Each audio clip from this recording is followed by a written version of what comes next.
Hi, it's Rex with Sat7. I've now been with this ministry almost 15 years, and some of you will recognize that facade behind me is the face of the library of the biblical Ephesus of ancient times. And I was privileged, along with my wife, to visit there. You can walk on the cobblestone streets that likely the Apostle Paul walked right upon. You can see the public baths. You can see, of course, the amphitheater. You can see the agora, the marketplace, and much, much more along with this library, which is incredible to see how it's been preserved. And they say something like 70 or 80% of what's there is still underground. In the first century, after Christ's transfiguration and after you get into the book of Acts, much of what takes place thereafter is the beginning of the diaspora.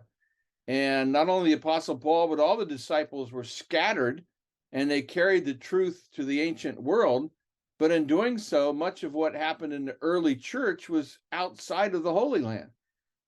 Antioch, where Christ's followers were first called Christians, is in modern day Turkey, what was called Anatolia at that time.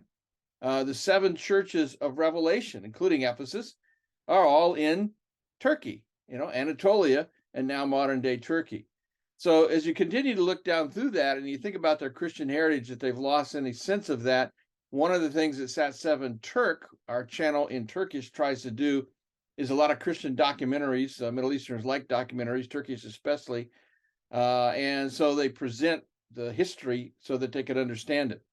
It's interesting that even though the Middle East and North Africa are known as Muslim majority countries, and they are, that the fastest growing church, body of Christ in the world, is in Iran.